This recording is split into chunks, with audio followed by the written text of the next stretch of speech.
Fala, rapaziada, Kleber Xavier, auxiliar técnico do Tite, explica se Tite e Gabigol eles tinham de fato uma treta enquanto eles estavam no Flamengo. Se liga aí.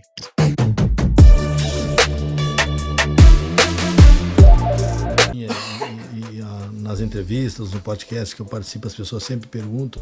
Primeiro, eu não posso falar o sentimento do Tite quanto a isso, dele ter porque falado é o Tite, no carro, né? claro. Não, porque é dele e porque ele nunca me falou. Ah, tá. Se ele tivesse me falado, Kleber, tô sentindo, por isso eu teria uma resposta, mas eu não tenho. Ele nunca me falou nada.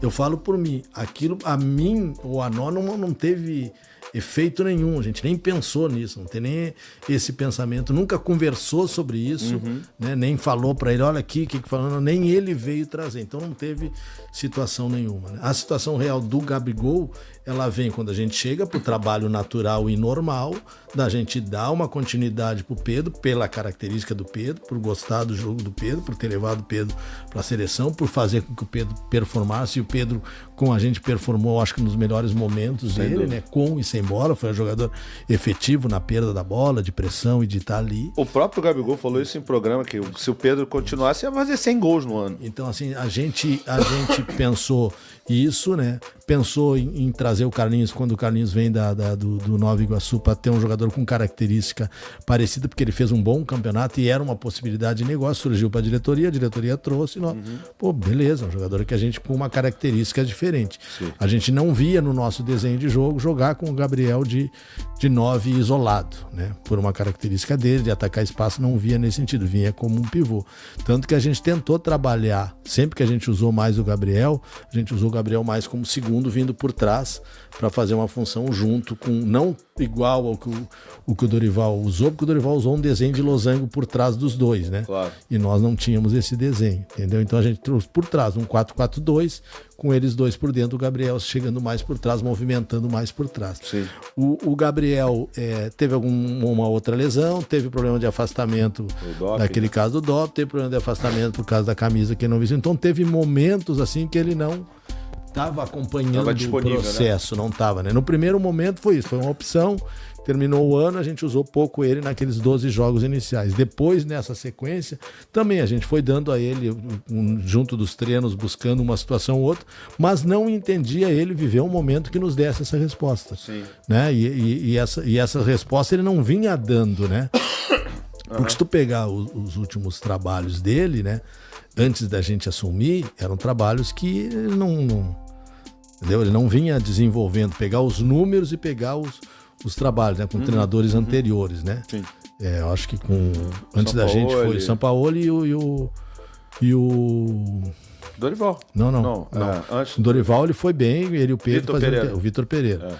Né? Foi aquele período que ele não teve bem. E depois, na sequência, teve aquela situação dele ter jogado e ter feito o gol contra o Atlético, ter desabafado, que é um jeito dele.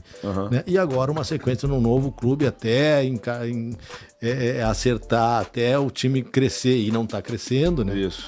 Acho que o Gabriel tem ali 6, 7 gols no Cruzeiro, 5 de pênalti, se eu não tô enganado. Fez um gol agora legal contra o Bragantino, né, recentemente, mas a gente, aquilo que a gente fala, não via nele. Ele não treinava quando estava em condições naturais, treinava, quando não estava afastado por esses problemas, treinava, mas não via no treinamento deles aquela condição que te desse a possibilidade da gente começar a jogar. Vamos deixar o Pedro fora e colocar. Foi isso que aconteceu. Por uma opção, não do Tite, mas da comissão técnica de uma maneira geral, entendeu? Foi isso que aconteceu. Então, não vejo isso assim. Cara, o Kleber Xavier falou muito bem, cara. O Gabigol, ele já tinha problema, já não estava rendendo antes do Tite chegar.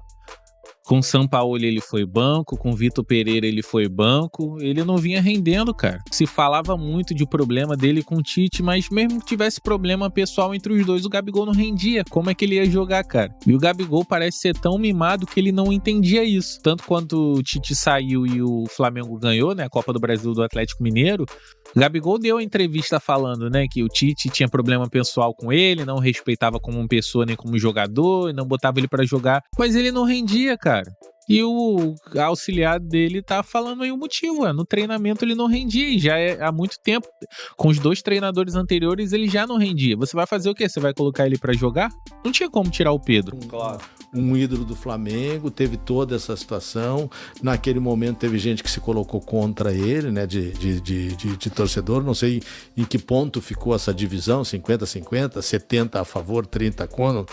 Não sei o que aconteceu, mas é um ídolo que tem essa representatividade, ele busca muito isso, é um cara que trabalha muito com a mídia, né, dessa maneira externa, mas não teve essa situação para nós, efetivamente, de dentro do campo, para nós, não mostrou alguma coisa que nos desse essa condição. Inclusive, estamos aqui com a nossa querida... Olha aí, ó, essa aí vou te falar que essa casa me surpreendeu, rapaz. Porra, é bem... O que aconteceu? Você viu alguma coisa? Não tá. Porque é uma história muito mal contada, né? Mas a história que contam, né? A história que contam deve ser o que aconteceu. Ele não é que ele tenha se recusado. Ele foi de um jeito, de repente, não estava num dia bom, foi mal educado, vamos usar o termo assim, não foi receptivo, vamos usar esse termo com os caras, e acabou até agora se desenrolando essa situação, mas a gente não sei se foi um exame surpresa, não me lembro disso mesmo. Não, enfim, o que eu vi era que... O que eu vi foi que ele chegou muito mais cedo no ninho, o que estava marcado era da hora, ou nem estava marcado, sei lá, e quando os caras chegaram ele já tinha começado, pelo menos foi o que ele falou, eu acho. Ele já tinha começado o treino e se você faz o doping, aquele exame específico depois do treino, ele dá uma alteração, pode dar uma alteração diferente do que antes do treino, que é o recomendável, né? E aí também teve a questão do xixi, que não quer fazer na frente do xixi, sei lá o quê. Enfim, são coisas que acontecem, né? Não tem muito... não tem... É uma pena que tem... Eu, assim, como Gabizete, o pessoal gosta de me sacanear, eu acho que foi uma pena a forma como terminou a passagem dele pelo Flamengo. Eu acho que poderia ter sido realmente melhor. Acho inclusive que... Eu entendo, né, as questões que você falou, mas eu acho que ele poderia ter sido mais utilizado dentro da passagem. Eu sinceramente acreditava muito que o Tite ia conseguir tirar esse time aí pra ganhar tudo. Lógico, teve questão de lesão e tudo mais, mas a expectativa era muito uma alta. Ideia, né, cara? Era uma ideia. A gente vinha com um grupo forte, as contratações iniciais que foram do Vina, do Ortiz e do Nico foram contratações boas. As outras contratações, elas demoraram para acontecer. É verdade. Naquela janela demoraram para vir. É verdade. Tanto que tu paga pelo Alcaraz um valor que é acima do mercado. Pela demora. E tanto que ele não... E esses jogadores outros que vieram depois, Alexandre, que é um grande jogador, Michael, que tem uma história aqui no Flamengo, Plata, que é um cara muito bom do mercado que estava aí, que ajudou muito o Flamengo também. Agora eles estão conseguindo ter um desenvolvimento, né? Que é essa questão de continuidade, né, cara? Sim. Eu acho que quando tu consegue ficar mais tempo nos lugares, e não é uma cultura nossa, mas quando ela existe, ela é benéfica, né? O Abel no Palmeiras, dando a quantidade de título que deu, é o Vojvoda no Ceará, no Fortaleza, colocando o Fortaleza numa condição melhor, né? Sim. Essa foi a sequência que a gente teve de Corinthians, que ficou muito tempo, então pôde evoluir e ter grandes conquistas. Não é cultural do Brasil isso. O Brasil é muito de trocar, né? Sim, sim. E os próprios times vencedores, exemplos disso, né? No caso do Botafogo, foi por questão de saída dos treinadores. Né? É verdade. Rapaziada, eu acho que o Tite realmente veio com uma expectativa muito grande e a gente ficou decepcionado.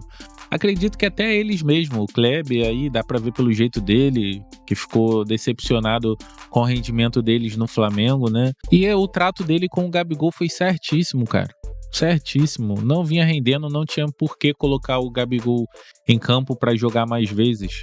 Se diz aí que era por causa de relacionamento, mas o Kleber Xavier deixou claro aí pra gente que não era, porque ele não rendia no treino. Ele não dava indícios de que merecia começar jogando. Essa é a análise que ele trouxe aí pra gente. E não é difícil de acreditar no que ele tava falando, né, cara? Quando você via Gabigol em campo nos últimos 2 anos, você ficava feliz?